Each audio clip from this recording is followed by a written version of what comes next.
It popped me out. Hold on. Okay, I was like, let me see one.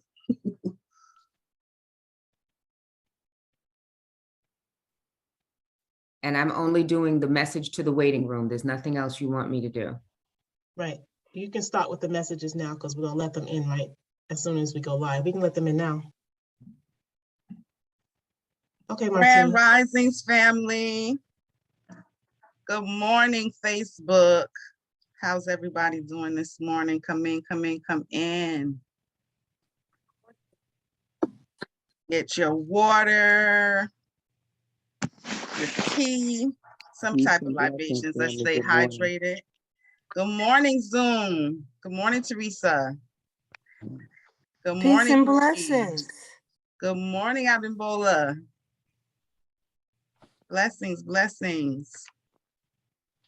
I was saying, get some type of libations. Let's stay hydrated. Pen and paper. Get prepared to take some screenshots. As always, with my sessions, I ask that you come with coming in with an open mind.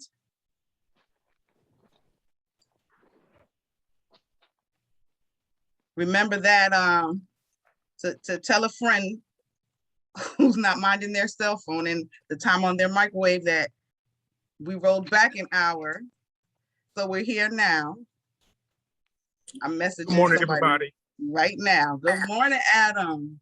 Good morning. Good morning, good morning, good morning, good morning, Wendy. There you are. I was just messaging you, Wendy. Good morning. Good morning, good morning. Please get something to write with so you guys can take some notes. Get some water so you can stay hydrated. Make sure you have an open mind. Oh, this is what I wanted to tell you guys too. For everybody who has their cameras off, I need cameras on at some point, if only to show just your hand. So just hide it away. If you're in bed looking busted, like I would be on a Sunday morning, so I get it. You don't want to see me. So just be prepared. Be prepared not to raise your virtual hand. Raise your natural hand. Okay. And as a matter of fact, while we're getting started, everybody go to your settings and hide non-video participants. We might as well just get that out of the way. Hey, Martine. That's gonna need a little bit more instruction than that. Oh no. But I mean, for people who could just do it now, at least if they know how to do it, because that's where we're going. So I'm just warning, because we want to get a good count of everybody. Please be prepared. If you got to go throw your wig on, a little lipstick, do that for me now, because I would like everybody on camera. Also too, so that we can be connected more and hold space for each other. I saw you flash, Gina. Hey, Gina Gorgeous. How are you? Good morning. Do I say that again about the non-video participants? We'll come back. Yeah, we'll come back to it. If you know how to do it, you do it. Okay.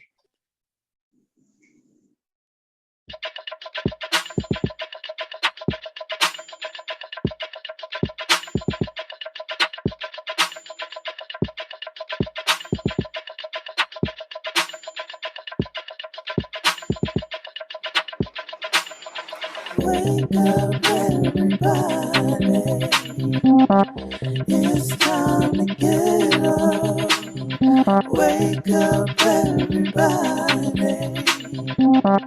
It's time to get up. Stay woke. Stay woke. Stay woke. It's time to get up. Stay woke. Stay woke. Stay woke. It's time to get up. We're healing, we're dealing, we're growing. Together, releasing. We're teaching, we're moving.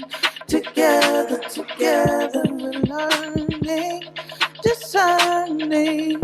We're striving together, together. We're leading, connecting, transforming together, together.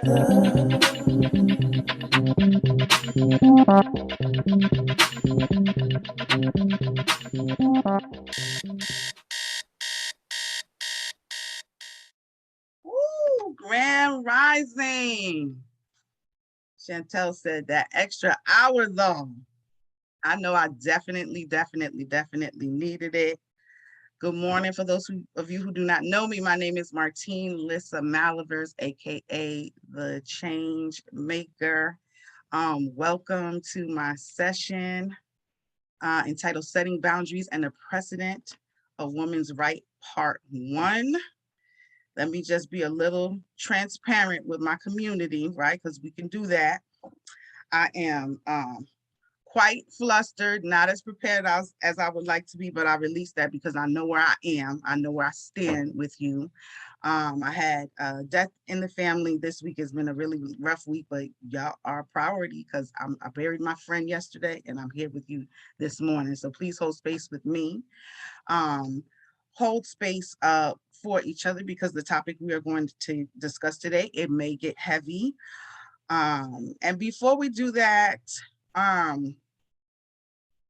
let me bring up my first slide, my introductory slide. As some of you who follow my sessions may know that I kind of have a format that I stick to. And again, I am the change maker and my purpose is to identify toxic cultural norms and replace them with new and healthy norms through educational, creative, and engaging programming for the betterment of society. And so with all of my sessions, I identify a toxic norm and then we get into it. So there are 2 toxic norms that I would like to identify today concerning setting boundaries. This concerns men too, and I expect my friend Adam to chime in. But we're addressing women today because even statistically, it's a bigger problem. And sometimes statistics are not correct because statistics, especially social statistics, they're based on reports of things. And we don't always report things. We're not always honest. So we always like to keep that in mind. But for the most part, this is something that affects women more. And I'm asking you guys to bear with me because I'm sharing my own slides. And I already feel like issue here. Am I busy? Can you guys see this? Yes. Beautiful. I know let's get into present mode. Okay. So before we begin, let me just say that I would like to keep this a no judgment free zone. We have different personalities, experiences, and coping skills. You may hear some shares that shock you. You may, I like to honor feelings, good and bad, honor your bad feelings and move on from them, right? And try to maintain your good feelings. So your first reaction may be like, wow, that was really stupid. He or she is stupid. Once it comes up, but sometimes it's just a natural reaction. I ask that you release it. Don't be judgmental, hold space for each other. Let's learn something about each other and let's teach each other. I by far am not an expert on this except through my experience. I'm a person who has always, and I still struggle with setting boundaries, but I see its importance. And just a little background on this, I teach child sexual abuse prevention.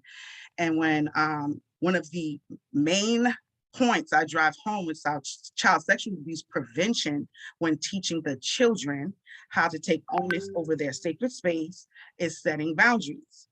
And I've done like workshops at schools to people's houses. And a lot of times at people's houses, it's like an intimate setting with no more than 10 children, usually all girls, and their mothers are there.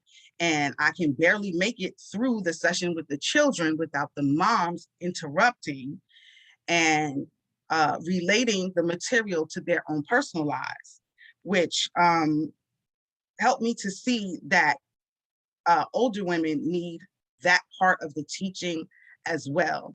And I believe that it is a major part of why child sexual abuse is so prevalent, and also rape. And rape, not, the stranger that comes and crosses through your window and rapes you in your bed, but the person that you know, the person you're on a date with. So these are the types of things that we'll be talking about today. And if we could just go over this slide, I just want to share some definitions so that you guys are fully aware of the terms that I'm going to use. Sometimes terms are interchangeable, or we don't know the proper definitions, and these may not be proper definitions, but just so we're on the same page, this is what these mean today. So boundary, limits we set with other people which indicate what we find acceptable and unacceptable in their behavior towards us. Precedent, an established usage, tradition, standard, example, or rule to be followed in the future. Sexual agency, the ability to make sexual choices according to one's will, free from coercion, in control of one's sexual decisions and experience. Sexual coercion, I can't even say that word right. Consensual, sexual coercion, consensual, however, unwanted sexual activity that happens when you are pressured, tricked, threatened, or forced in a non-physical way. It involves obtaining consent from a person in such a way that their consent was given under pressure. Does anybody at this time have, because this one is a little tricky, does anybody have any questions about that one? I'm going to take your silence as a no. Okay. Sexual harassment, behavior characterized by the making of unwelcome and inappropriate sexual remarks or physical advances in a workplace or other professional or social situation. This is one that is misused a lot of times because people think that sexual harassment is limited to the workplace, but no, any social situation as well. Sexual intimidation. Sexual intimidation is the act of intimidating an individual based on their gender, gender choices, sexual preferences, or other lifestyle choices. It is a mixture of sexual harassment and bullying. I just want you guys to keep this line in mind for something that's going to come up later.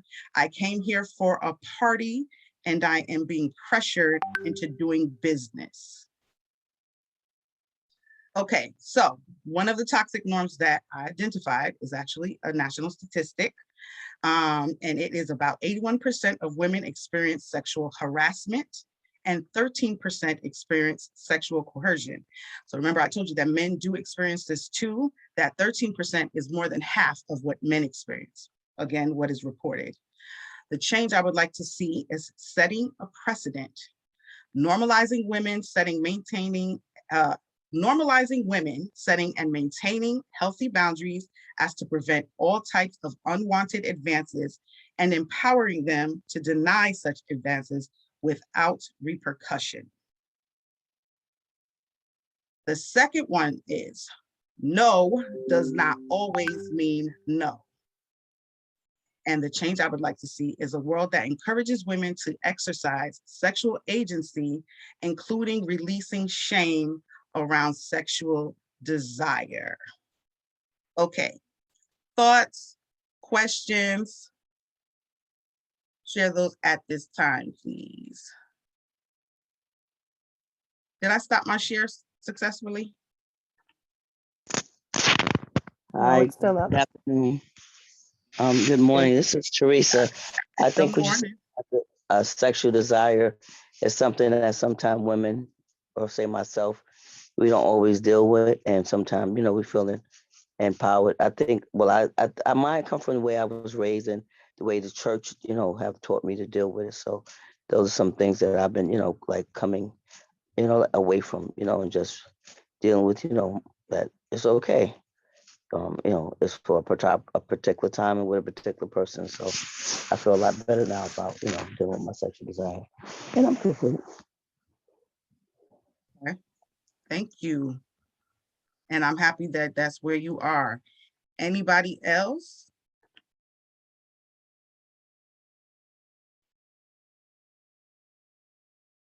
No? Okay. So if that is the case, I'm going to move on to a clip. So I have 3 cases that I would like to go over with you to as examples of what exactly it is I'm talking about. So I know that you guys heard the terms, you understand it. Teresa just shared even. And before I share the clip, just piggybacking off of what Teresa said, I don't know if you guys heard the controversy a couple of years ago surrounding the song "It's Cold Outside." The Me Too movement, no holds barred. They're getting everybody.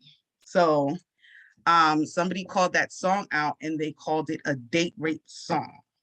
Is anybody familiar with that? Is anybody familiar with the lyrics? It's a back and forth song about a man who has a woman visitor over his house and he's trying to get her to stay. And she's saying, no, I need to go. And they're talking about a drink that he gave her. And to us in this time period, it seems like he put something in the drink. But one of the misperceptions about that song is that allegedly, I'm not positive about this, but back in the day, that's a joke that they used to make. When you had a drink and there were certain behaviors, you would say, is there something in this drink? To kind of justify what you were doing, knowing very well there's nothing in the drink. So the song, some people say, is really about a woman being coy. She wants to stay, but in that time period, it wouldn't look good for her to stay. That was not her husband, and we all know what's going to happen when she stays, right? And so this was a huge controversy, and there was a teacher who very eloquently broke the song down and said that this song is about a woman who wants to have a wild, passionate night of sex with the man she's currently in the house with. That's not her husband, may not even be her boyfriend, but that's what she wants to do. And she can't express her sexual freedom. And it could be for lots of reasons, maybe religious reasons, society, but regardless of what it is, and I don't know what her personal choices are, the point is, it's something that she wanted to do. And the only way she felt like she could do it is to act like she didn't want to do it. And that becomes problematic because it opens up gray areas. It sets a precedent, right? This happens even today, even though we have these women who we have Megan Thee Stallion and Lizzo and Cardi B representing femininity and sexual freedom, right? But a lot of us are still very closed and we don't have sexual agency, right? Because there's still stigma depending on what groups you belong to. And so what he was saying is that the patriarchy needs to, well, do away with it altogether, but, open it up so that women are not judged for expressing themselves sexually. And then we could do away with being coy, now releasing that gray area, because I always look at things two-sidedly. And I know that a lot of times we send out mixed messages and that confuses men. And a man may have gotten away with something clean with 3 women, but then with the 4th woman who's saying exactly what the previous 3 women said, but she's serious, and it's a mixed signal. I'm not making excuses for rapists. We're having a conversation. We're trying to get rid of these toxic norms. I'm also not victim blaming. There's a lot of things that may sound like it. You guys can call me out on it. I am a nurse and we practice prevention and we take onus of ourselves. So if you have diabetes because you were ingesting too much sugar, and after you found out you had diabetes, you continue to, I'm going to victim blame you. You're a victim of diabetes, but you're also a victim of yourself, right? We have to take onus of ourselves and make better decisions. So that's what this is about. Again, I'm not an expert, but I do have a lot of experience in this area. So please, let's talk about it. I don't want anybody leaving upset. Let's talk it out if those things come up. Do we have any questions or comments so far before I get into this video clip? I'll share a comment. Okay. As I sit here listening to you, and the mixed messages was something that always concerned me. And I'm glad that you're bringing this to the community for the clarity. As you say, you know, it can sound like victim blaming and like you are supporting the predator, so to speak. But it's definitely a conversation we need to have. And I'm grateful to be in the space to receive these messages you're bringing. That's my comment. I'm complete. Wonderful. Glad to hear it. Anybody else?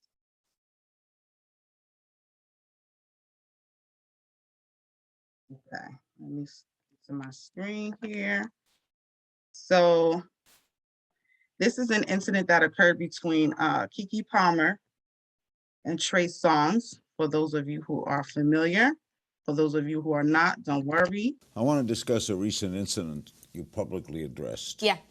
On Instagram, the R&B singer Trey Songz. He was a guest here.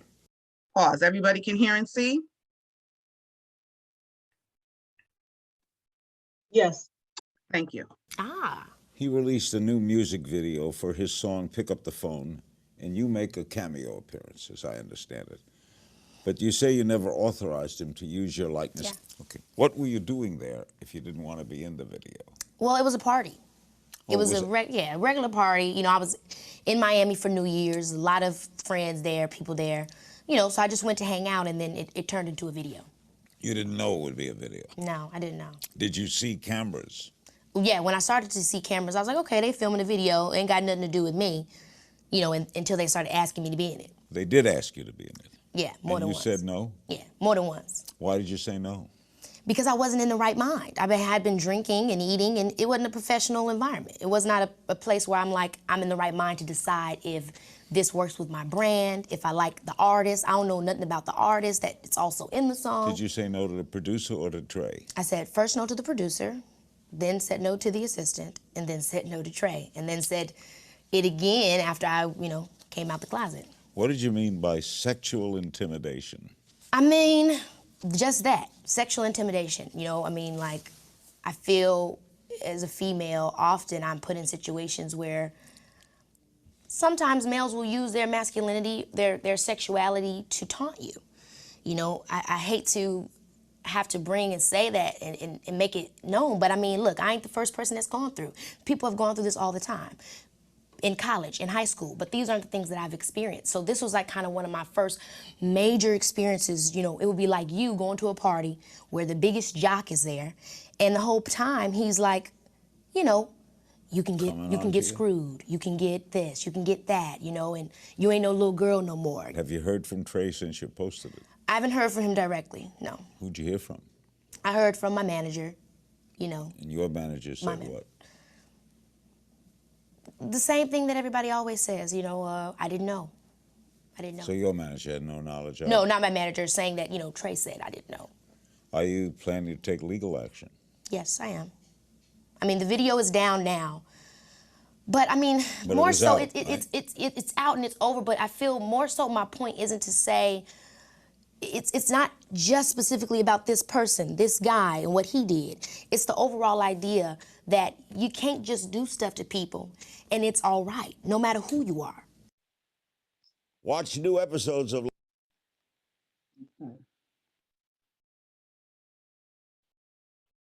So some background, a little more background. And I believe that there's a lot more to this than Keke is letting on, especially because of her use of the term sexual intimidation, which could simply mean the gender. She was sexually intimidated as a man exerting power over a woman because of, you know, society makes men stronger, more influential. But she was at a party at Trey Songz house, and she knew it to be just a party. She had been drinking. She ate well. and she was not in a state that she wanted her fans and the public to see. The party, as they often do, especially nowadays because it's cheaper to do that, turned into they started recording clips for a video. And what she's not sharing is that when she found out they were trying to put her in the video, she did say no, but it's the way she said no. She was like, no, because she was not assertive enough. She was not firm. She was giving no, I'm not comfortable. Maybe she didn't want to upset Trey Songz. Maybe she didn't want to upset the producer. And then she proceeded to when they didn't listen to her. So no didn't mean no there, for whatever reason. She hid in the closet and she was giggling. So they proceeded to film her and they put her in the video. So that's the background on there and what she's not saying. And so I don't know what your perception of that is. Does anybody want to share from between what I said and what you heard from her, what you think about the situation? Hi, this is Denise. Even with what you shared, she said that she had been drinking. So her no being firm, I said no, may be shaded with whatever she was drinking, what she may have been smoking or whatever. So I don't want to say it still sounds like victim blaming what she was. And when you're in a party and you're in a social space, people don't always come at you really harsh. They come at you conniving. They come at you with dancing and being slick and sly. So your response may be that same way. You know what I mean? Your response may not necessarily be really harsh and cut off. It's no, I don't think so. And you're still moving around. But because she's been drinking and wasn't quite sure of what was happening, some of that giggling, some of that, I don't know how she takes her liquor. I don't know any of that. I don't need to know any of that. But she indicated she may not have been in a clear mind. Hence, her response may not be very clear and direct. I'm complete. Very good, very good. So you're absolutely right. And again, let's release victim blaming. We're having a conversation. We will check each other, but let's release that. Dion, I thought that was Stacy that said that. Oh, Stacy did say, sounds like her no definitely meant no. So Stacy, it sounded like her no definitely meant no on that clip, but we don't know what she sounded like when she was there because these are the two sides to the story. Regardless, what I teach my little boys, I don't care what person looks like or what they said. We won't go, like when you're texting, you need to look for tone and all. No, when it comes to the words no, there are no exceptions. No means no, right? But in reality, and because of how we are socially, we can be sarcastic, we can be coy. No doesn't always mean no. That is a reality. And no may mean no for you, but the reality is in today's society, it does not always mean no. So let's also consider that. I saw another comment. Oh, Dion said, giggling can be nervous laughter as well. Absolutely. Absolutely. Laughter can be a trauma response. So yes, these are the things that we want to talk about. And Larry King asking her how many times she said no is pretty disgusting. Stacey Evans. And the reason why he's asking that is because he also has the other side of the story. And, journalists, good journalists, they're supposed to get to the meat, but I feel how you feel. Chantel says, yes, and in a society where everything is recorded for the gram, people throw you up there without consent all the time. So crazy. So it is an ongoing issue. Okay, let's hear from you, Rayal. Hi, good morning, everybody. It's interesting because I had this conversation with my mother just last night. We were watching something on television, and I was telling her about a time that I had a trainer, and I couldn't explain what about the trainer made me uncomfortable, but I just literally kept telling the head of the training team, I want another trainer, I want another trainer. He wouldn't change. So in interesting events in this Kiki story, and I heard the story when it came out, same thing, her being like, no, I'm uncomfortable. I said to my mom last night, you know, as women, we often have to do the soft pedal of no and kind of be a little coy and like, I'm not really interested in that. So as not to offend or anger or enrage the other person, who very often happens to be a man, because you don't know what's going to happen or transpire. And very often, it's not taken seriously. My situation escalated with the trainer telling me one day, you know, I don't know why you stopped coming to training classes. I feel like I got to come kidnap you, throw you in the back of my van and drive you out to the woods in the suburbs just to have some alone time with you. And I was like, okay, now 6 different people heard that. Can I get a new trainer now? Because this is ridiculous. Cut to a couple years ago, my daughter, who was then, I want to say she was 9, was in after school, and this little boy who was a couple years younger than her kept touching her on her leg. She keeps saying, stop touching my leg, stop touching my leg. She's complaining to the after school monitors, he's bothering me. They're like, oh, just go back and do your work. And she's like, I don't want to sit next to him, he's bothering me. He touches her leg again, and she's like, stop touching me, you rapist. She gets in trouble for calling the little boy a rapist, instead of the little boy getting in trouble for touching someone who has very clearly said several times, do not touch me. So as women and girls, and I very much, it's funny because I never taught my daughter the word rapist. So it's like for her to say that. But as women and girls, we very much have to do the soft pedal. So the giggle with the no, I'm not interested, I completely understand, because I've been in that situation, and you're in a second trying to think, how do I protect my physical and psychological safety from someone who may also have been drinking, may not necessarily be hearing me, but also so that I won't get hurt.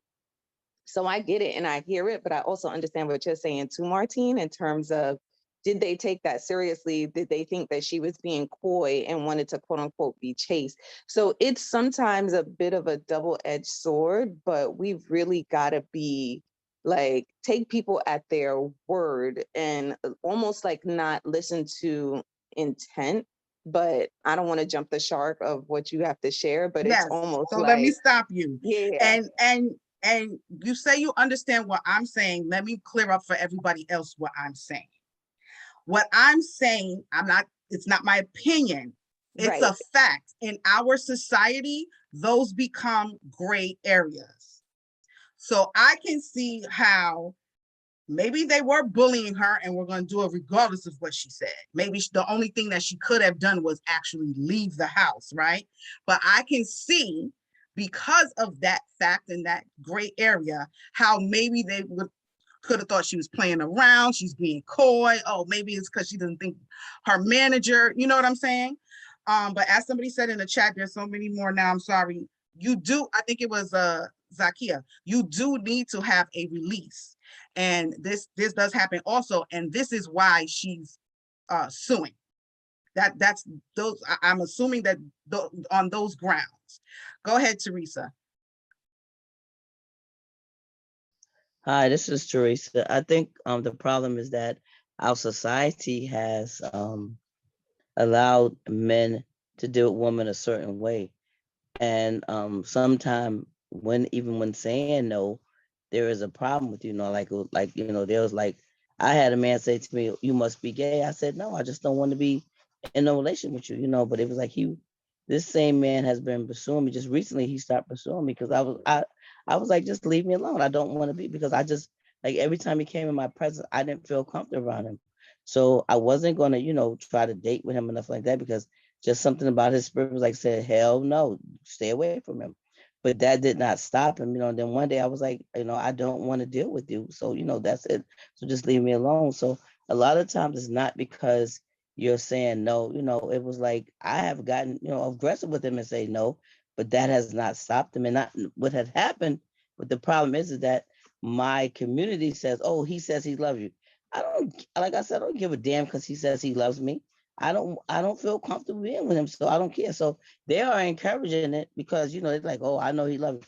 I don't care about none of that kind of stuff. So, but because my community knows him, they're like, oh, he's a nice guy. I don't care what they say, but that does not mean that has not stopped him sometime from pursuing me. But he has calmed down, thank God. But at one time he wasn't. So, you can have people encourage you to keep on pushing something. So, that's where my problem is at, and I'm complete. Thank you. Okay, and Dion also said that no is often met with violence, and that's right along the line, right along the lines of what you said, and that's true. But that shouldn't stop us from continuing to say no. But for me, there is an added piece, right? Because by the time you're saying no, it's too late. And that's what I mean by setting boundaries. And boundaries are not 100%. It doesn't mean that if you set your boundaries properly, whatever that means, that you won't find yourself in a situation where you need to say no. But that it does prevent, it does limit those encounters. It does reduce the risk of that. And we'll talk about that a little later. Okay, Zakia? Can y'all hear me? Yes. Awesome. Okay. So yes, speaking to my point about releases, in a situation where they knew in advance what their intention was when they scheduled the party, that should have been told to everybody who was invited when they sent the invitation. During this event, we're intending to do X, Y, and Z. If you don't want to be involved, we recommend you don't come, or you can sign a release saying that you want to come to the party, but you don't want to be in the video. And that is very easy to remove somebody's image or to gray out their image or whatever the case may be. If they still coming to the party for the party, and these are professionals. They know all this stuff. So let me stop you for a second, because of course, I just decided last minute to shoot a video and I just had all these cameras and professional gear. And I don't know, maybe it was a camera phone, I don't know. But let's go with the scenario you presented. They knew these are people with money. Anybody with money should be trying to protect their money, right? So this is very reckless. This is very reckless behavior. Why do you think that is? Why? Because a precedent was set. Exactly. And like I think somebody else said in the chat, this is not a new thing. It happens often. So a precedent, right? The rule now is I can do whatever I want because I'm getting away with it. You see what I'm saying? Mm-hmm. This is where we have to take responsibility for ourselves. When we don't speak up and we let things happen, it's gonna happen to somebody else. And the next person, and the next person, and the next person. So at some point, we want to stop it. So which is why she's doing what she's doing. Exactly. So did you have anything else to say? No, that's it. Okay, thank you. Okay, Chantel. Good morning, everyone. I just wanted to add to along the lines of what Rael was saying, about people not listening, or as women, we always have to take precaution. And I just saw a status on Facebook where it was saying, ladies, remember that it's going to get darker earlier, have your keys in your hand, have this and that ready, go home. Or like, why do we have to have these precautions set? And, you're preaching to the choir. You need to be talking to the people you're trying to protect us from. Because it feels like we always have to do the work for the predator. We have to wear the long skirts and jeans and don't make them too tight. You don't look like you're asking for it. And it's just annoying to keep getting that narrative that we have to do the work, where these are grown people and we have to start having the conversation on the other side of the table too. And it seems to just be one-sided. And then that's how we get into the victim blaming. We're already in victim blaming mode when we give you the precautions to take. Like, clearly this is your fault, so this is what you could do to avoid it next time. But that's not how that works. And it's just frustrating as a woman to constantly get these, I guess, tips on how to be safe, where it's like, if we felt safe because the conversations were had with boys when they were younger, or men, as they're growing up, it wouldn't need to be so much pressure on us to just live. Why can't I go to my car after a certain time? I got things to do, like, Why do I have to move a certain way because the time has changed and I want to wear a certain outfit, so that means I'm asking for it. It's just disgusting and it continues to happen. And sometimes you hear from people in your family, people you love, and you're like, I can't believe you just said that. You really feel that way. So the narrative is even amongst people in your own community, your own tribe. So we could start having those conversations, but it's just something I'm tired of seeing, that we have to do the Absolutely. work. And for me, I struggle. I always say that I went to nursing school. My intention in going to nursing school was to have financial security, because I was doing a lot of hustling, legal hustles. So I needed something steady, stable, especially because I became a single mom. But divinely so, I believe that I went to nursing school to change my mindset. And one of the things that I definitely learned is that there is a cocktail for everything, right?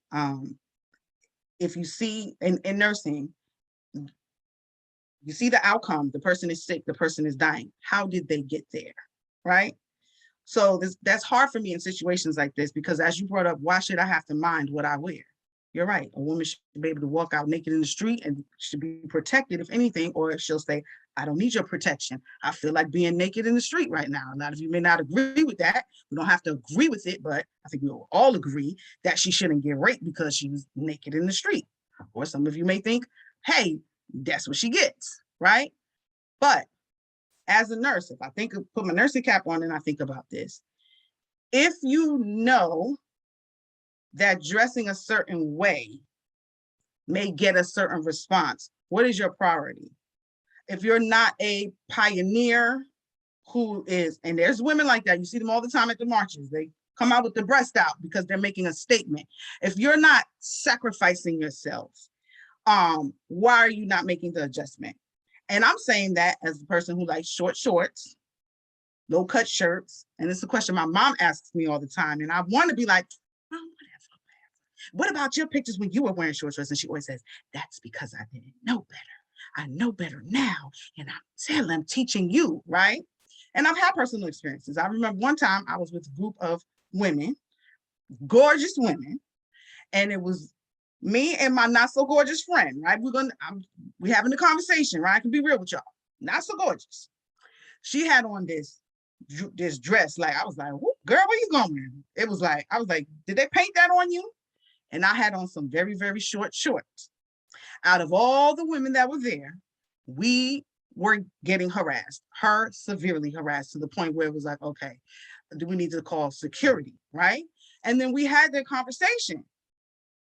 And we were trying to decide, are we going to change what we wear? Because regardless of whether or not it's right, that's what happens, right? It happens to us often.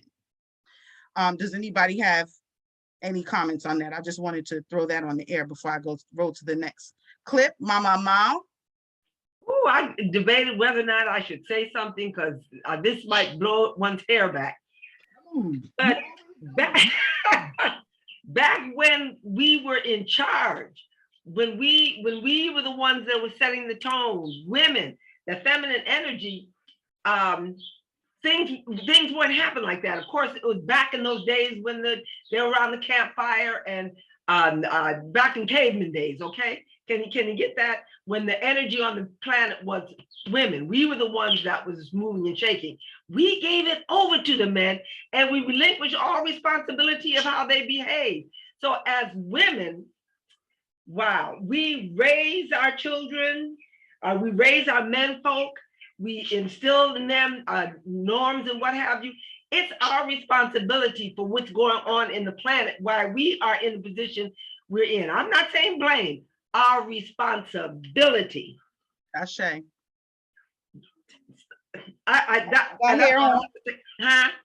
My hair's still there.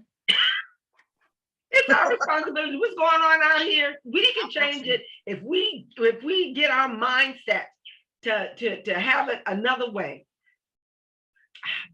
But we're in the 2 energy now. We're in the I am energy, and it can happen now. So inshallah, we will continue to be strong women to make that happen. And I'm complete.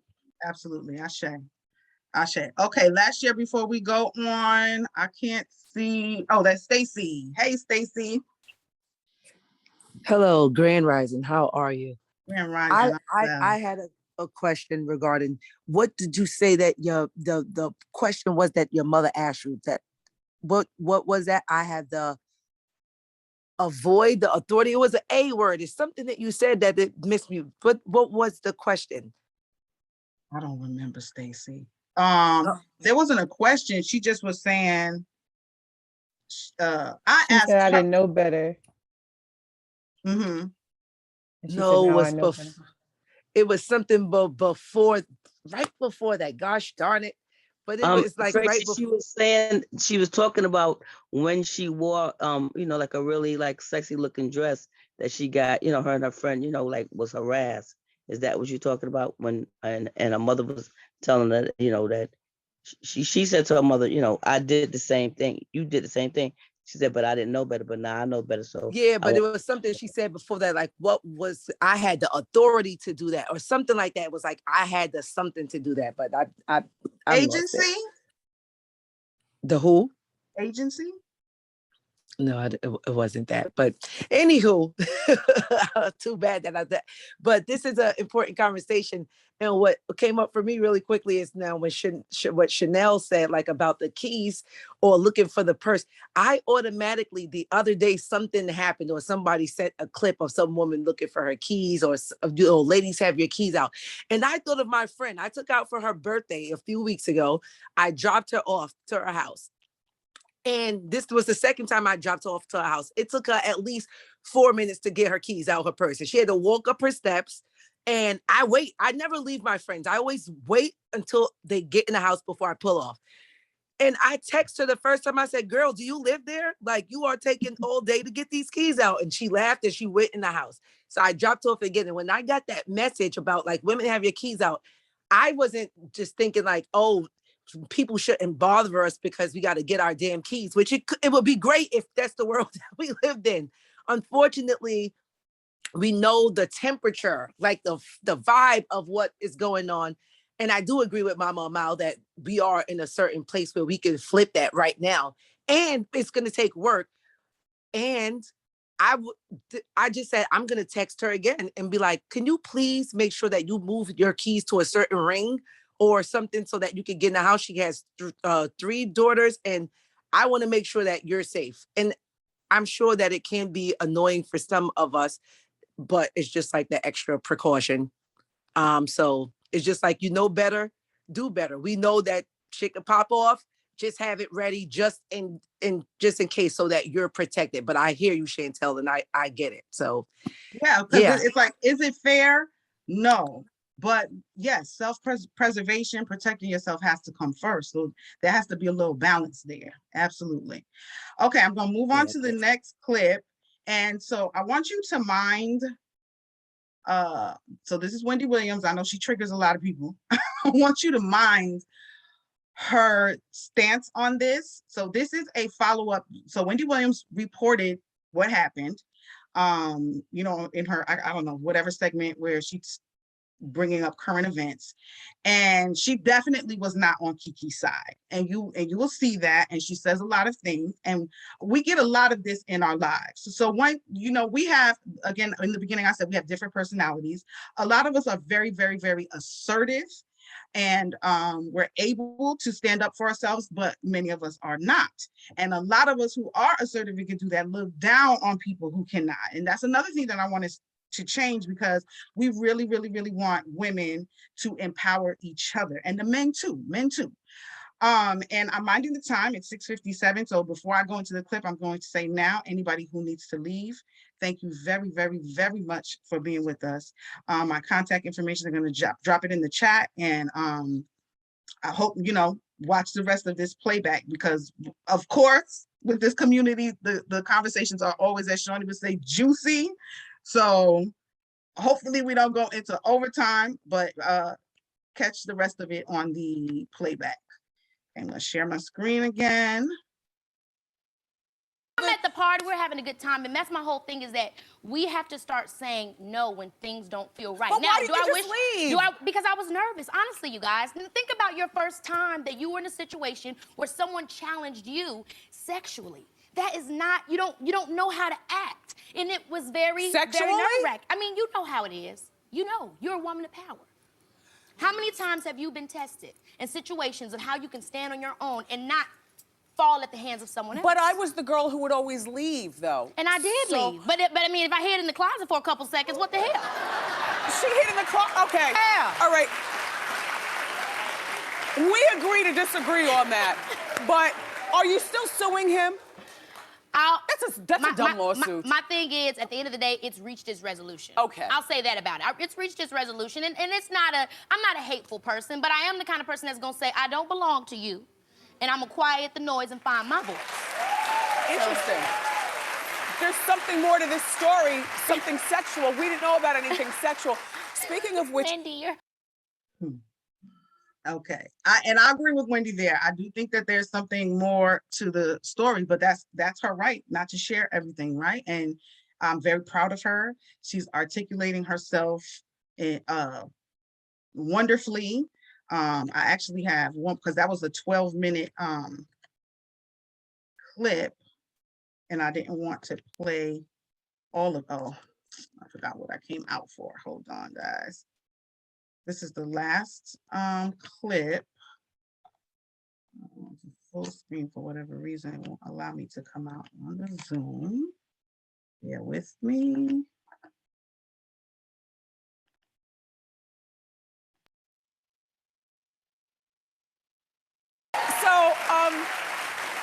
So is it true that Ice Cube was the first person to talk to you about boys? Yes. And what he said, if it's true, I so agree. Oh my gosh, he's iconic. So I was very nervous, mind you. I was shooting a movie called The Long Shots. I was about 14 years old, and he was like, I need to talk to you. And I was very nervous because it seemed like a normal morning. I said hey to everybody, hugged everybody. Mom always raised me to be polite. So I'm like, I feel like I ain't do nothing wrong. Why is this man mad at me? You're haying and hugging. Yeah, I was nervous. Okay. Because I'm like, I'm doing normal stuff. Right. And so he pulled me to the side, and he had, his bodyguards were with him and everything like that. And I was like, I think I'm in trouble. And he's like, there ain't nothing wrong. He said, I just want to let you know that you're becoming a older woman. You're 14 years old, you're growing and you're maturing, and everybody does not have the same intentions with you that you think that they do. You need to be aware of what it is you are and who it is you are so people can't exploit it.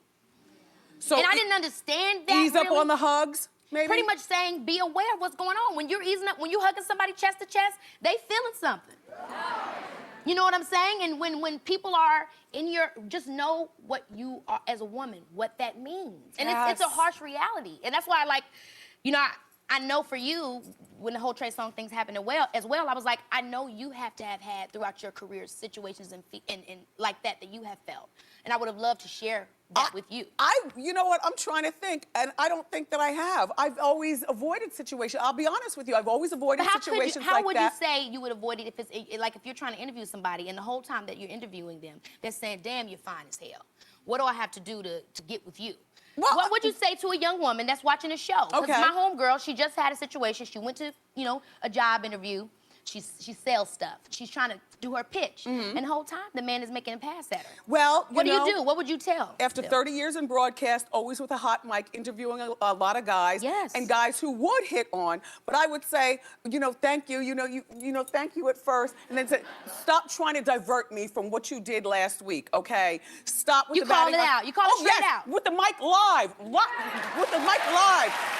Stop trying to, I appreciate, you're also handsome. Yeah. However, I've got a boyfriend, you know what? I don't even have to rely on having a boyfriend. I just be like, look, let's talk about what you came here for. Stop with all the flattery stuff, because a lot of times men feel like if they flatter you, you're gonna forget what your original purpose for being there was. Exactly. Well, I'm not that girl.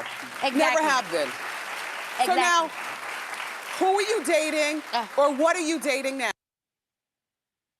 Okay, family thoughts.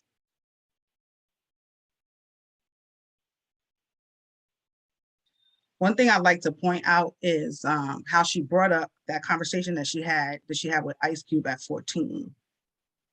A lot of us are not afforded that. We don't have, nobody has those conversations with us, which is why I do what I do with the children, and which is why I discovered that there are a lot of women You know, these simple things, it fails them, or they may know it, but they can't embody it themselves.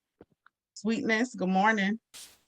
Grand Rising family, peace and blessings. Hope everybody is well. I'm just, I'm gonna need to focus on what actually is safe to say. So she has father. Yes, I think she has father, right? So I'm on the set and somebody on the set needs to tell me how to govern myself. Father, we're parents. Where are we? Where are the parents? Where's her father? I mean, I want to say, why is the show still on? But that's another conversation. But in regards to her getting, thank you, Ice Cube, for giving her what he gave her. However, where's her father? What are we teaching the children in the homes before we send them out chasing the dollar? I'm done. I'm done. Ashe. And her father is, you said, he's there. He's there. He's very present in her life. And one of the things that she said on a different part of the clip is that her mother tells her how to govern herself, and her father is more laid back and I'm going to let you figure things out on your own and be here for you when you fall. So it sounds like she may have a good balance. That may also be a bad thing, but that's a very important point that you bring up. You know, I feel like we don't value fathers enough.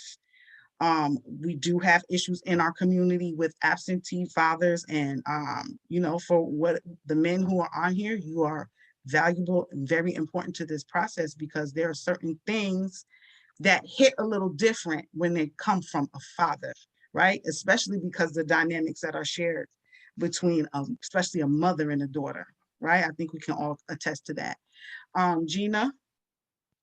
I just wanted to share that in that particular interview, and I guess it translates into real life, people don't always tell you the truth. And we learned later that Wendy was raped by an artist, you know, and she was trying to be a big shot in the radio business. So you can't treat artists a certain way if you want them to play, you know, if you want them to let you play their music.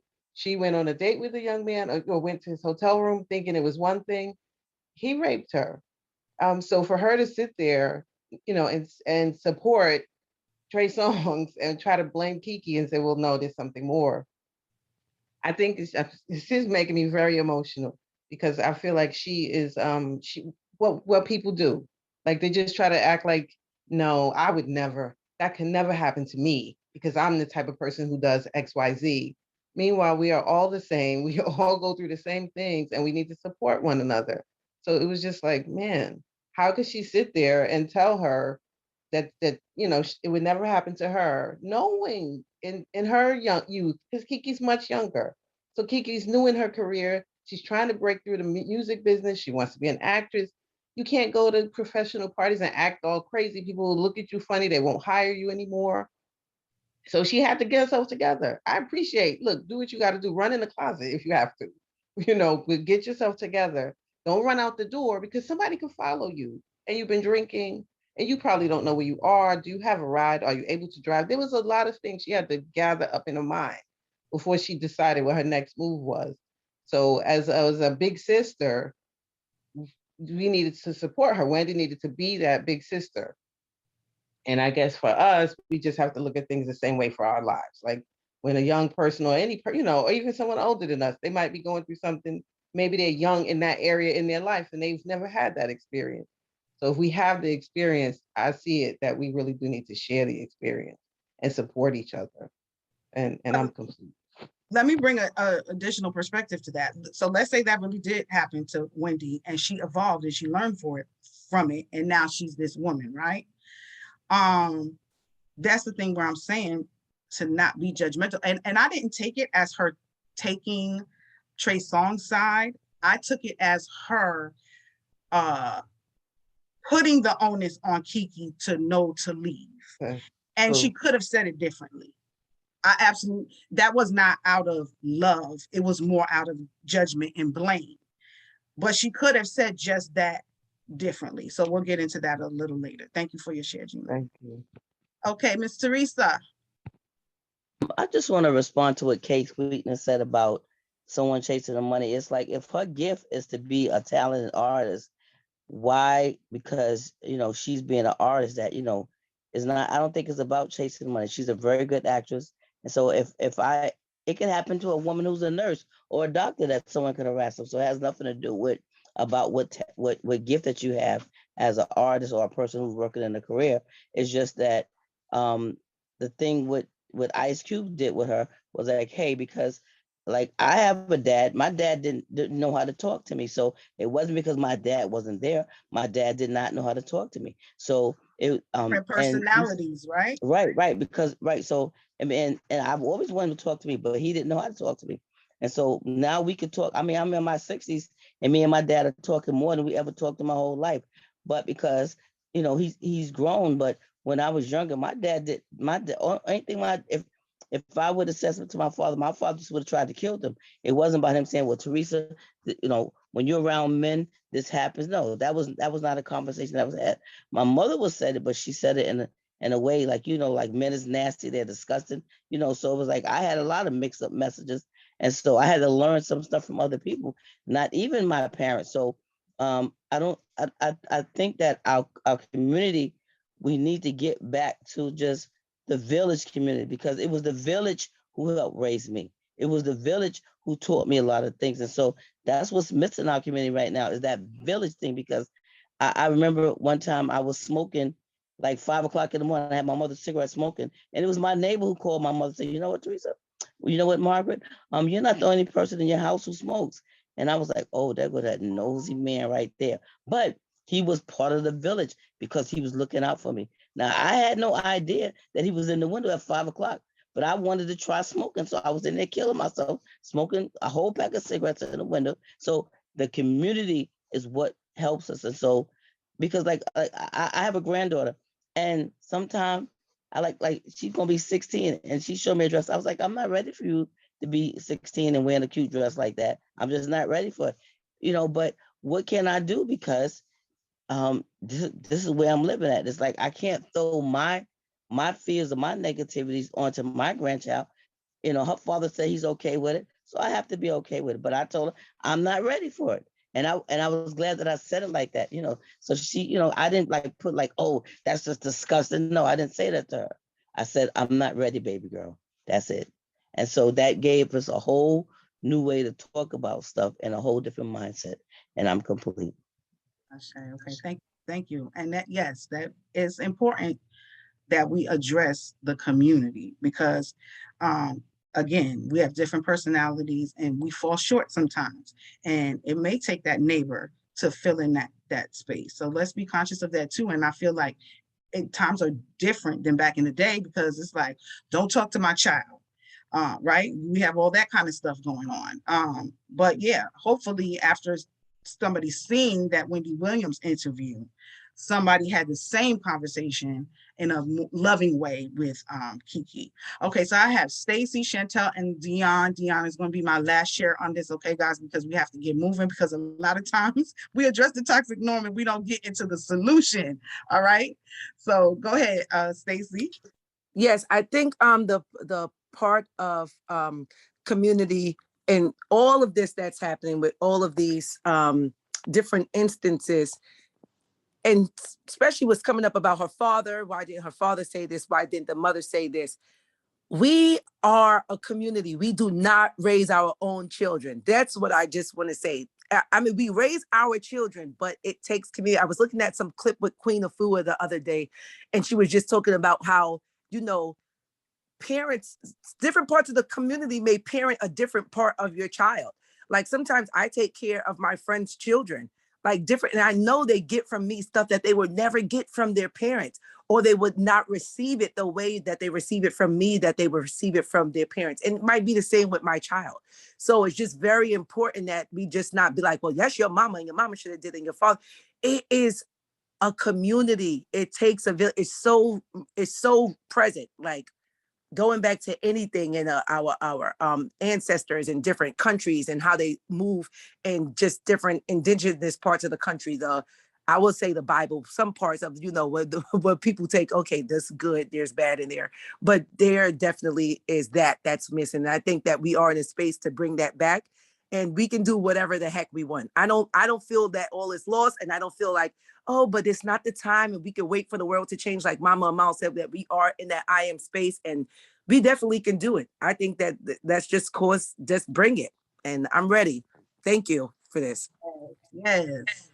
Okay, Chantal, I see you had your hand up. You put it down. I want you to put it down because of time. If you have something to say, I want you to say it. Oh, thank you. I was thinking that a lot of times when I give advice, and most of us give advice, or we're listening to stories, we are, it's a reflection of something that we need to hear for ourselves. So with her, maybe she saw herself in Kiki and is yelling like, "Why did you stay? Why did you stay?" And it's not at Kiki; it's at this younger version of herself. And so if Kiki had said, "Well, what did you do when you were assaulted that night? Or why didn't you leave when you were assaulted that night?" This back and forth, then it would have been combative, and the trauma would have been all up in the atmosphere and all of this. But it's just like the pot calling the kettle black. And you had this experience once too. Seriously, what would you give advice? Like, what kind of advice would you give a young lady? Because you have been here, not because I'm trying to be rude or put you out there, but you've been through the experience. Tell us what to do. And she's not, like we've all said, she's not a big sister material at all. And that's something that she has such a huge platform.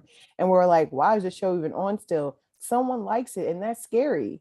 You know, this is not the first time. She's been on the radio, now the TV. So she's been around for a while with her platform. And if this is what she's sharing, then young ladies are in trouble. And it just goes to show that this is how we've had this betrayal amongst women for quite some time. It's not just Wendy.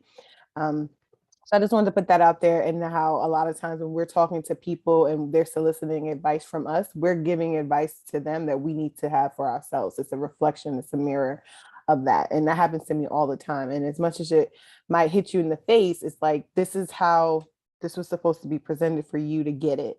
And I just think that maybe Wendy was yelling at this younger version of herself in that situation, and could have taken the opportunity and did something better with it for sure. Thank you so much too, because and when I feel like Wendy Williams is a very good person to have this discussion about, because she has such a bad reputation. But this is how I want us to start thinking. And I'm glad you brought that up, because I was going to say that too. Wendy really could be going through something inside, which is why she's just so passionate about it. Because Kiki, if anything, is one of her favorites, right? If y'all may not know that, because I don't watch the Wendy Williams show religiously, but I do watch it sometimes. And that's how I want us to start thinking of, we don't know everything and we act like we do. One thing I always say is, I don't know anything. The only thing I know is that I don't know anything, because you can't read minds. You don't know what a person is going through. A lot of things are trauma responses and we don't know. But if we open up our minds to these possibilities, we can communicate better and bring more resolve. So try to get into that space. My spirit told me that I needed to hear from Chantel. So I really, really appreciate you saying that, because I've thought about it and then I forgot. It is true. Wendy may have, I know this may be hard for y'all to stomach, she may have had the best of intentions. Her delivery just is always garbage. we know that about her already. Okay, Dion, where did you go? You still have your hand up?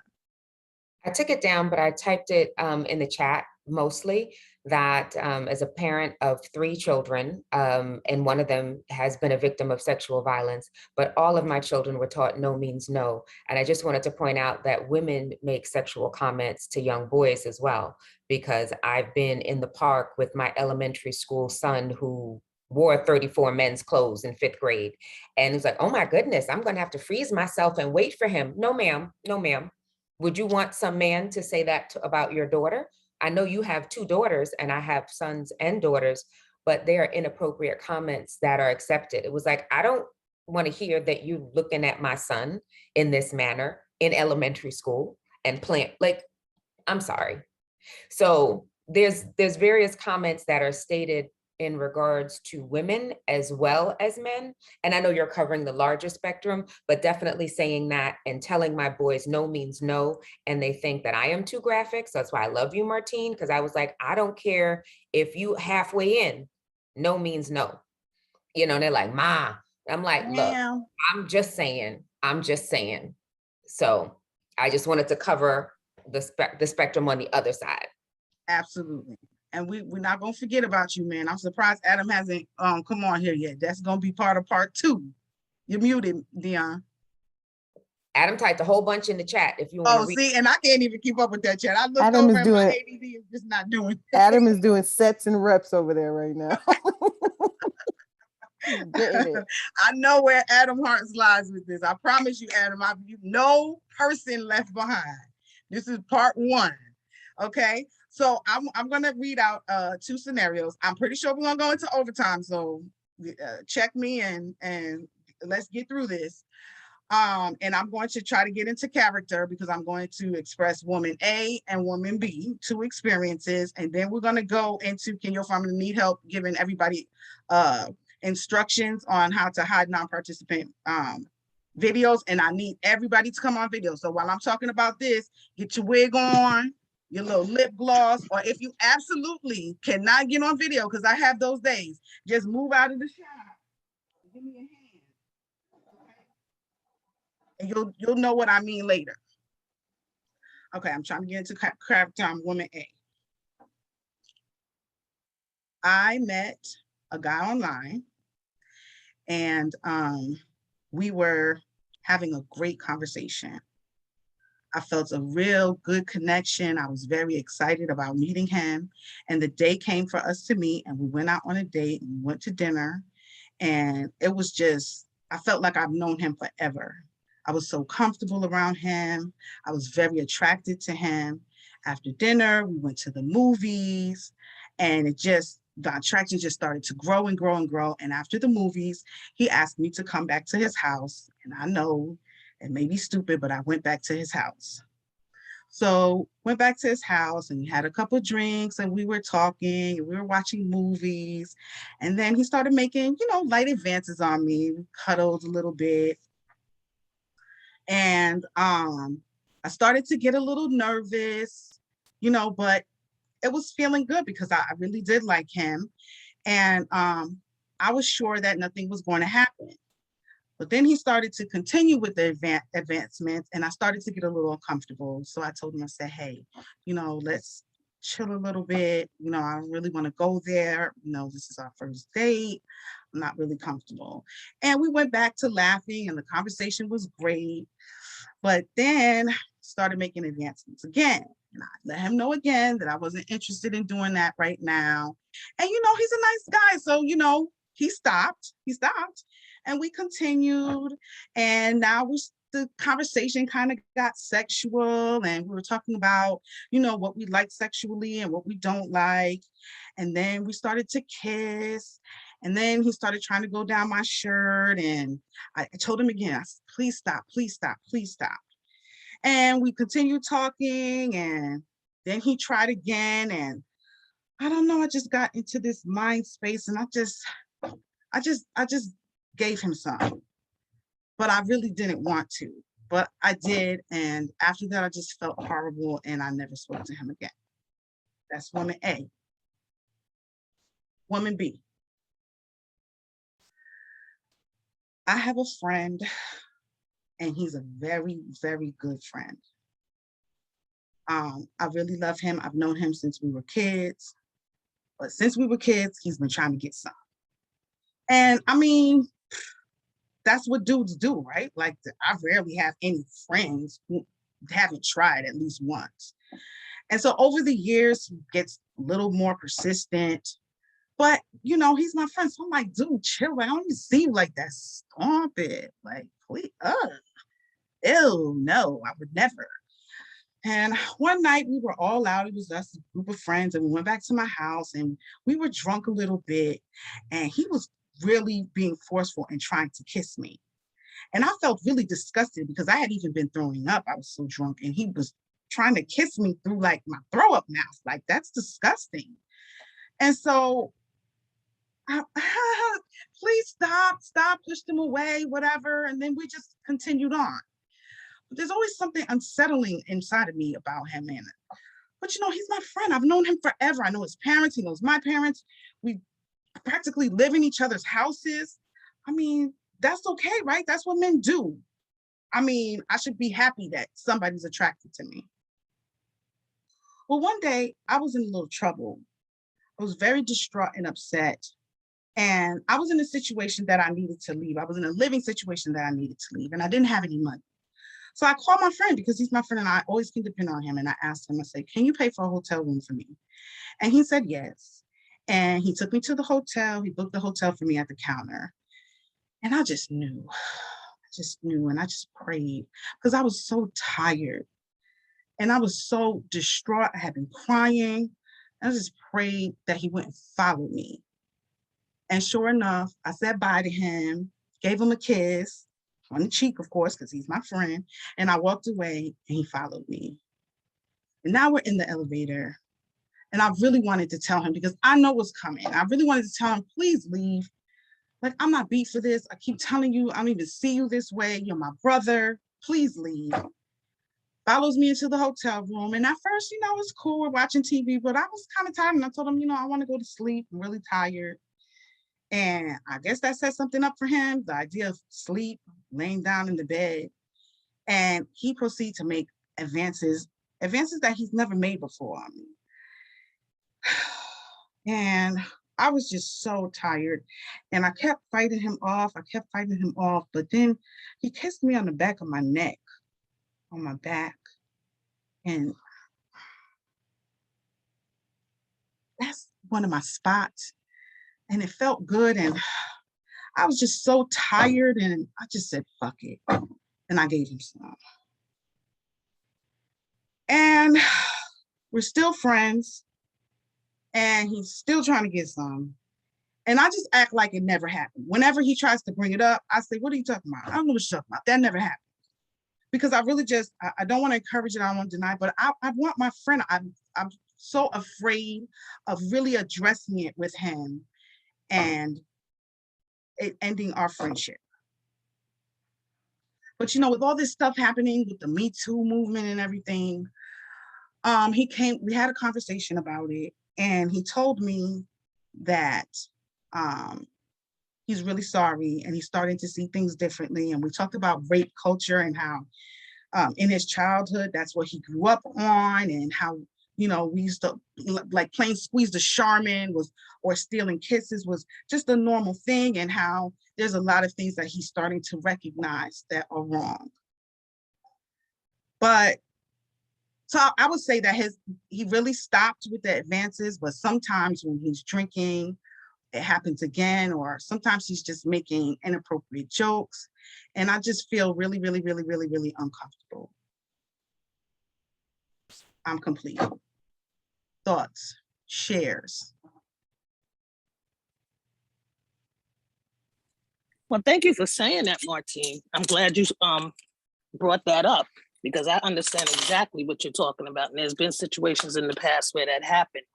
And I had a cousin that tried that nonsense, and I had to put him in his place because, as much as I wanted to maintain the relationship, I had to maintain my dignity.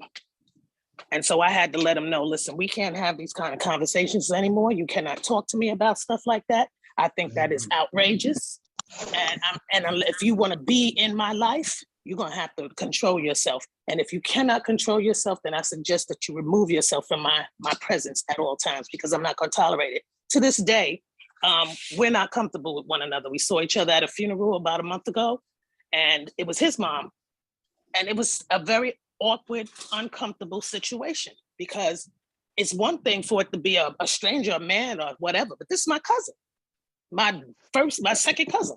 And I'm like, you gotta be out your damn mind, So I've been in situations like that with the date thing with friends back in the past and gave it up because I felt obligated because they did something for me. And that's one thing that I talk to my daughter about. Don't ever feel obligated to give somebody your body because they did something for you, because that definitely has happened. And I know many people that has happened too.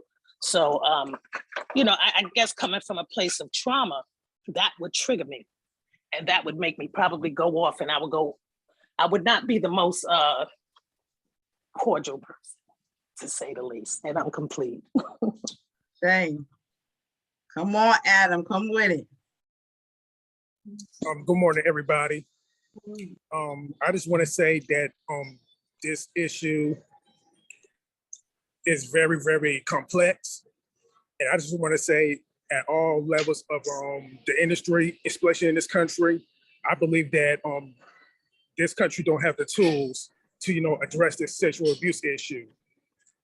And consequently, we become very spineless and lazy when it comes to, doing the work. And at the same time, we, address it in a way of how the media wants us to address it, by sending misinformation, by sending unnecessary accusations. And it's like, and it's making us very oppressed, and it's making us very insecure in the sense of where we can't, move how we want to move in this world.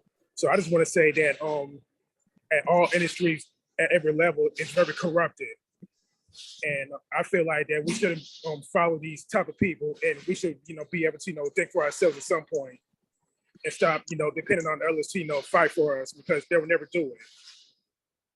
Stacy And wants that's to a place. know, what do you mean the country doesn't have the tools? Adam. When I said this country don't have the tools, I'm trying to say that they don't have the tools to, speak out on this issue in terms of, in terms of protesting, in terms of, making this a bigger issue. You know how they do the cancer issue and all these other issues. They don't make this at the top of the line issue as well. In Okay, terms so, of, so it's not protest. that they don't have the tools, they're not making it a priority. Right, the competence, the lack of competence. That's what I was trying to say. Okay. Oh, okay. I agree with that. There is definitely a lack of competence, awareness, and this is what spaces like this is for, education. I'm trying to trailblaze. Let's bring this beyond woo, but I need y'all to do it. And I know that you're all about macro in the bigger movements. So let's work together to do it. Teresa. I just want us to take a deep breath, because that was a lot for us to deal with. Some people said they were triggered, Thank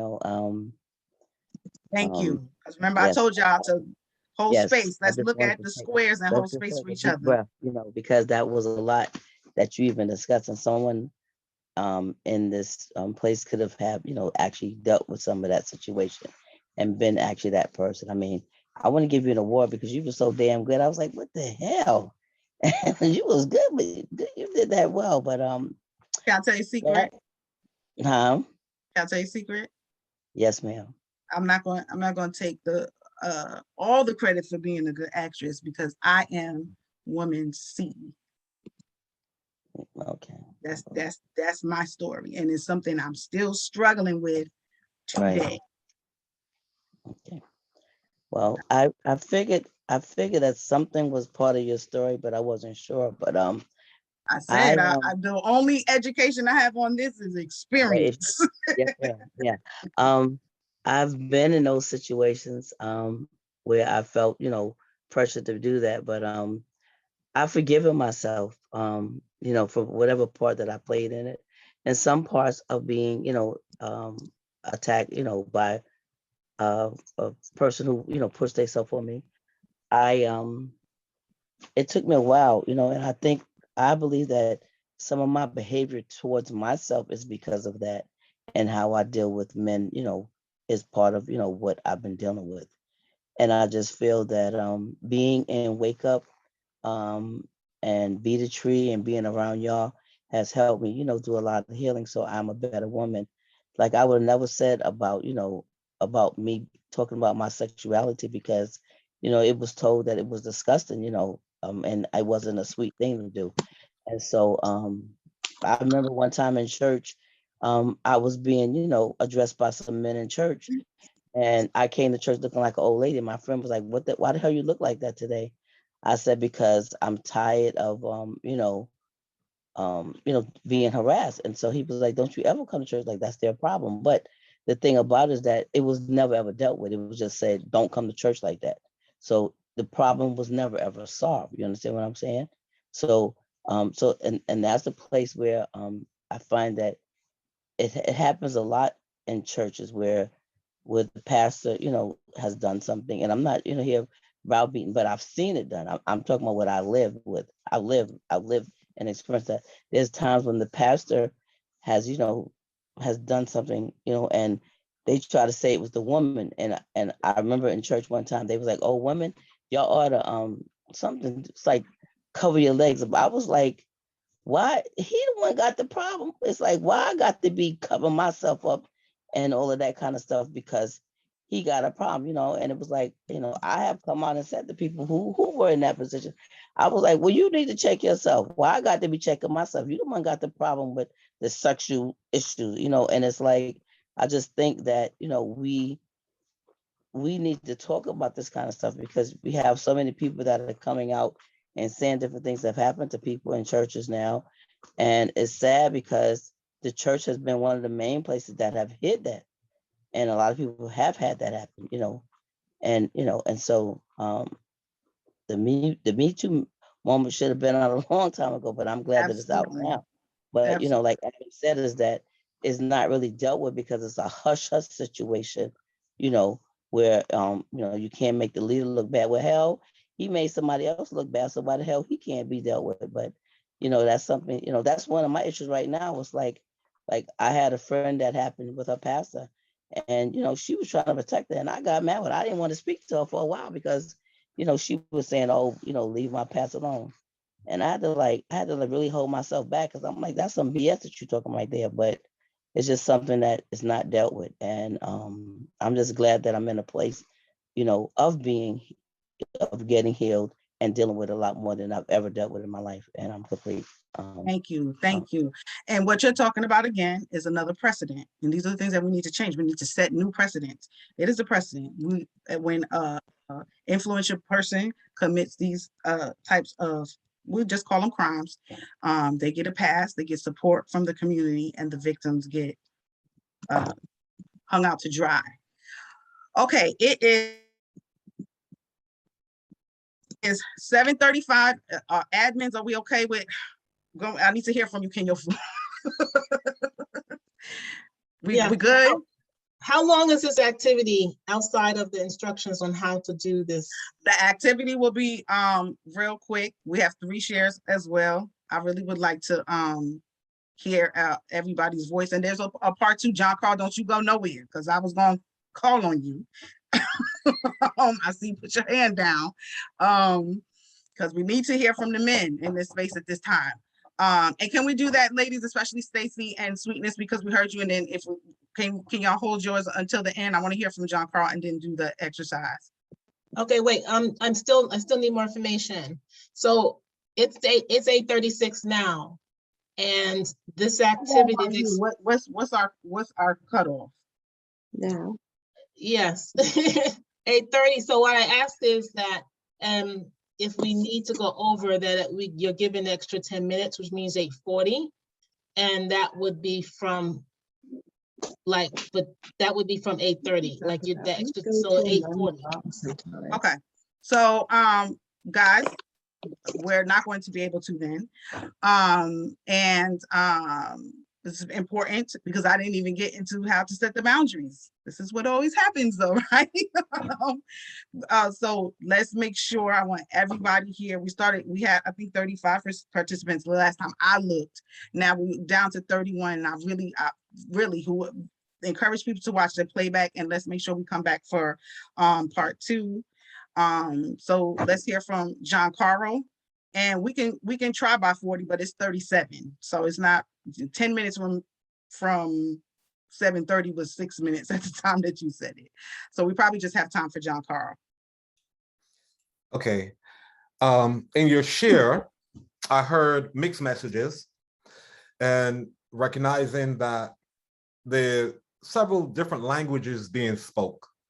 You have the verbal language of what you're saying, and then the body language of what is being expressed. And that's usually where the mixed messages come from. You say one thing, but then you're doing and encouraging another. There's also moral responsibilities that come up. The need to remove yourself from a situation and be clear that you're removing yourself because of why. You know, I've had women make advances, young girls make advances to me in that way. I've had women who came to my house, drove themselves to my house, so it wasn't like you couldn't leave, and lay in my bed, you know, even after saying no. And, you know, it was like, hey, I grew up where I've been around older men as a young boy, around men who spoke about pushing through certain situations. I've been around women who were uncomfortable because men pushed through certain situations. So I saw both sides, what the men did and what the men said and what they did, and then how the women felt about that afterwards. I've been in situations where the same thing, like your stories you shared, where, you know, women say something, and then later, if I respond to that no, then there's this view on myself because I didn't push through. So there's a lot of mixed messages. Also here, what comes up for me is the peer pressure. Adam talked about the society that we live in, the world we live in. And I know that there's a system, a way of doing things that also throws out those mixed messages. I have a daughter who's 21 years old now. And I remember my daughter giving me a card. I think it was like a Father's Day card, and it had all these great, beautiful things about my character. And as she was reading through them, she was like, wow, Dad, you are all of these things. That made me feel good to know that it's not what I say to her, but it's what she observed of me because of who I am. So also see that this needs to start in the home, the parents, the mothers, the fathers. I know situations where mothers encourage their daughters to go out and be a certain way in order to get by. So again, the moral issues of family and responsibility, and someone mentioned about the community. And I think that and I applaud you for bringing this to Wake Up, because we need more people to share this message. We need, like you talk about the precedents, women to come forward and speak about these situations. Many women don't share these situations. So the young boys and men who are grown up don't understand. And if you have that, the compassion for people in general, you know, you understand the impact, and it's about sharing it so the impact is felt in the community. So Dion talked about being a mother of a son, and Jackie sharing her stories and her messages in the chat. The chat has been going off. I couldn't keep up with the chat because there's so much in there. And we've also got shared from Facebook. So it's a huge thing, and it's something that's needed. It's something that have to be spoken about. And I'm grateful that, you know, regardless of being an expert or not, you're sharing your stories. And we need more people to share those stories from both sides, from the men and from the women, from the adults who have gone through these experiences, because I've recognized that some of these lessons are not learned until after you go through the experience, but by sharing them, we can benefit from other people's shares, and the younger generation can get that understanding now. So even if they go through it one time, it doesn't have to be repeated. And we have to learn to, as your session says, set boundaries and create precedents for everyone to learn from. I'm grateful and thank you. Thank you. Thank you. Shawnee, can we hear from you? And we're at 41. We have hands up. I don't know, Shawnee, tell me what's Kenyofu says a hard 40. Listen, you know, I'm all about following the leader who's managing the space in the moment. So I'm not going to make an executive decision, but y'all know I always say that this is our space, so we get to say how this goes. But also, you know, folks may have things to do with Sunday morning. The only thing that I will add, and I'm in addition, so I'm very conscious of Catherine, and who was the other person that wanted to share before me? Stacy? Yes. Mm-hmm. Okay, I just want to be respectful of that, because, you know, I'm equal to everybody in this space, so I can fall back. I just came off mute because you called my name. So what do y'all want to do? Because I don't have to say anything. I said what I had to say in the chat. Kenyofu? I don't know. Kenyofu, what say you? 50? Can you give us the 50? I'm torn, so I'm very conscious that this is a hot topic and people want to speak. I do know that some can't stay, and I also know that we have a general meeting at Okay. 10 o'clock. So let me just do one thing, please, guys. And I'm sorry, but we'll hold your shares for next time. But I can't. I will not feel right if I don't give you guys at least this. We're going to do part 2, but a lot of what we're talking about, and even John Carl basically was saying he could relate. He had similar experiences, and we talk about what to do after it happens, but we're not talking about prevention. And that's where the boundary setting is. And so in the situation with the girl who was going on a date, perhaps before she went to his house, she probably shouldn't have went to his house at all, but perhaps before she went to his house, she should have laid some ground rules, even though it sounds like that probably wouldn't have helped, right? But maybe her boundary should have been, no, I'm not going to go to your house at this time until I'm a little bit more comfortable. We know what happens when we end up in each other's houses. And with my situation, that's just so complex, right? A conversation needs to be had. But with my situation, one thing that I struggle with is my integrity not worth letting this friend go? That's probably what I have to do, and that's what I struggle with. I feel like I haven't said enough. I haven't been firm enough. And this is where I'm going to go over the 3 B's of boundary setting. You guys can do simple Google. There's a lot of stuff on Google about setting boundaries in general, but you can relate it to these situations. But the one thing that I don't hear them say, and a lot of times they say be kind and nice because they're talking about different types of boundaries. But when it comes to your sacred space and taking onus over it, I call this the 3 B's of boundary setting. Be clear and specific. Be concise and be stern. Most importantly, be stern. We're not victim blaming, but giggling in a closet, that's sending a mixed signal. And she may not even have been in the right mindset to recognize that she was doing that, because she could have been experiencing a trauma response, but maybe not. So there's certain things that we can do to protect ourselves. We're not blaming, right? But if you get hit by a car, it may not be your fault, but that's why they teach you to look both ways before you cross the street. So if you guys want to take a screenshot of this, and then I am complete. Part 2 is not scheduled yet. I saw somebody ask that in the chat, but I will get with Chantel and we want to do it on Sunday again. The first available Sunday, we'll do part 2. But please take a screenshot of this and try to think of things in a preventative manner, and make sure you're clear and specific. You're telling the person what you want or what you don't want. Be concise, not long-winded, and be stern. And I'm complete. Thank y'all so much. I love you. This was great.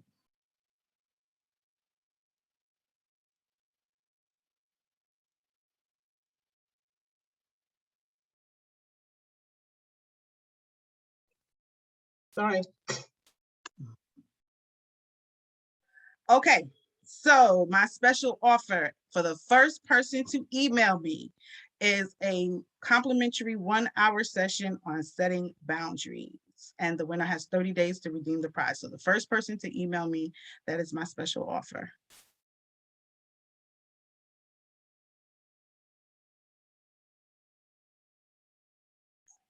This is my contact information. Let's start with the email. That's all the way at the bottom, info.touchtherebellion@gmail.com. The first person to email me will receive that session. My phone number, 713-929-9971. And my Facebook, where I teach the child sexual abuse stuff, is kind of dead. So anybody's social media, holla at me, I need help. But it's touch.the-rebellion. That's the Facebook handle.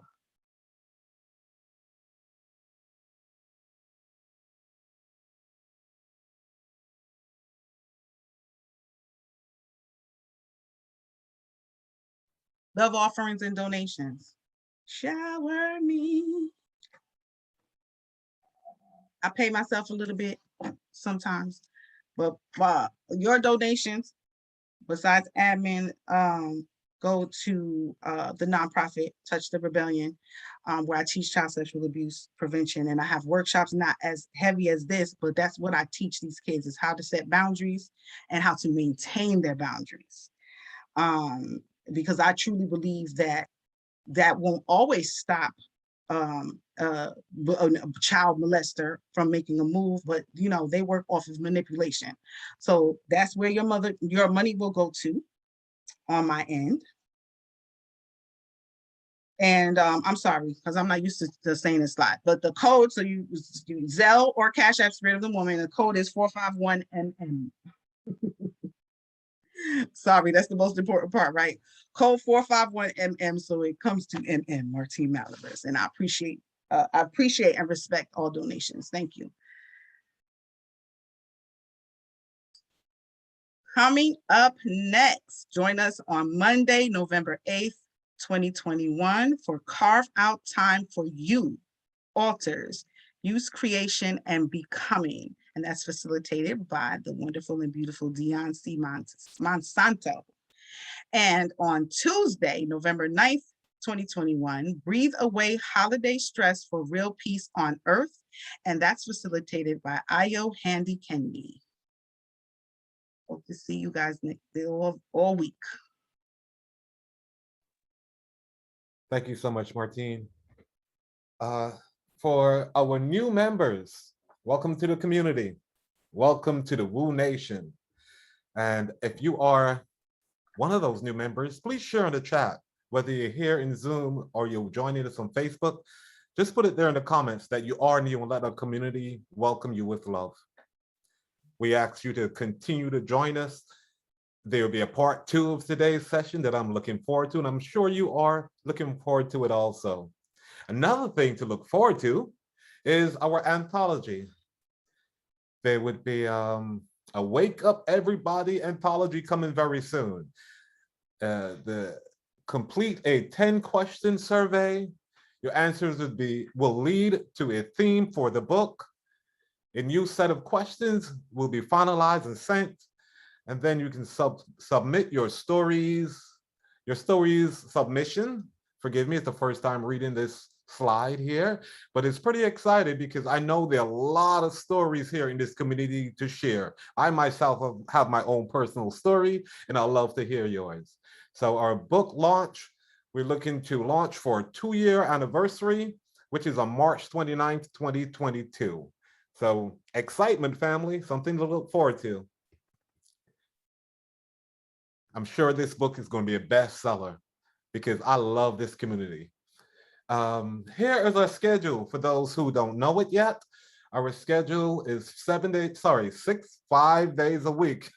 Used to be 7 days, now it's 5 days a week. We're here Sunday through Thursdays. Sundays, Tuesdays, and Thursdays, we're here for 90 minutes. Sometimes we go over just a little bit. That's from 7 to 8:30 a.m. Mondays and Wednesdays, it's from 7 to 7:30 a.m. We're always streaming these workshops live on Facebook. And if you need a reminder, I invite you to text Woo Nation to the number 74121. Again, you don't want to miss this. You don't want to miss this live experience.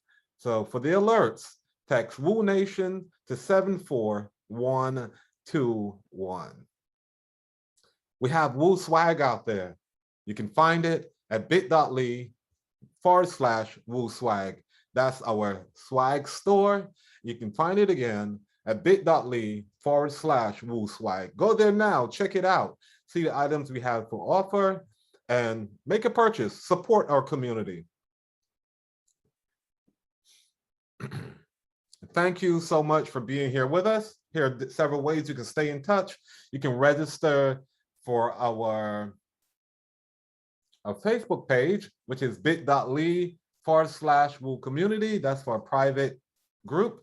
And then for a public page, it's bit.ly/Woo Nation. To register, which is the first link we have up there, bit.ly/Wake Up Movement. Our Instagram at Everybody Virtual, and on YouTube, we're at bit.ly/Woo on YouTube. That's WUE on YouTube. And email us if you have any questions, suggestions, or you just want to join our team. You can email us at info.wakeupseries@gmail.com. This is such an exciting session this morning. Great information here. We invite you at this moment to come off mute. John Carl, before you do that. John Carl, before you do that. No problem. Come on. I want to let folks know that I dropped in the chat, and this is regarding the anthology, which is different. It's a new ad and there's a deadline. So there's you did share it, and I also dropped text in the chat. There's a link bit.ly/Woo Stories that will take you to a form for you to fill out your stories. There's questions, you will answer the questions, and then you will submit it. And that will be the step number 1 if you want to be included in the anthology. So again, there's a deadline. You want to jump on this as soon as possible. And I'm complete. Thank you. Can you share what that deadline is if you have it, Kenyofu?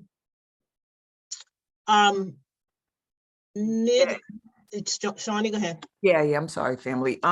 We had it on the 14th, but today is what is today? The 7th. So we're going to give 2 weeks for it, but please, family, submit, because we want to make sure that we're complete with the anthology by our anniversary next year. So we're talking about editing and creating, like doing all the work with all the stories. So please fill out that form. Thank you for converting it, Kenyofu. So it has Dion. I started to do it, but I was like, I'm not moving quickly enough. And I'm sorry to interrupt the completion, but this is really important and we don't want to leave anyone out. Okay. Thank you so much, Shawnee, for the clarity on that. And now, family, the link is in the chat. Again, bit.ly/Woo Stories. You can go there directly. You can click the link in the chat. And now is where we share our love shower. Thank you, Martine, Queen Martine. Thank you, we love you. Thank you so much for your love. Thank you, Martine. I was dead tired, but I had to be Thank on you for for this being one. here. Love you for bringing this important topic. our God clients. bless you. Looking forward. Love you. Slam walk, yeah. Have a great day. Love you. Beautiful being here. Love you. We Yes, love yes, you. We yes, love you. yes. Your It's voice is beautiful. heard. Bless you. Appreciate it. So It's much healing has desired. taken my Beautiful. life. Beautiful. Knowing Thank you're you. moving forward as a community so we can Thank you do so the much. shit that's not taking place. Okay? Let's go. Thank We you, got the Woo Martine. Army. We got to be an army out here. Woo soldiers in these streets. All right? Thank you, Thank I love everybody. your Thank background, Dion. Let's It's move forward, beautiful. everybody. Woo, woo, woo, woo, So woo. lovely. Everybody have a happy Sunday. I love y'all. I done It's so missed church for y'all beautiful. Good today. to see your faces. Mwah. Love y'all. Love Love y'all. y'all. Love Part y'all. 2. Thank you, Love admin y'all. Love team. y'all. Love Thank you, y'all. everybody. Have a Peace, great love, day. and Peace and blessings. namaste.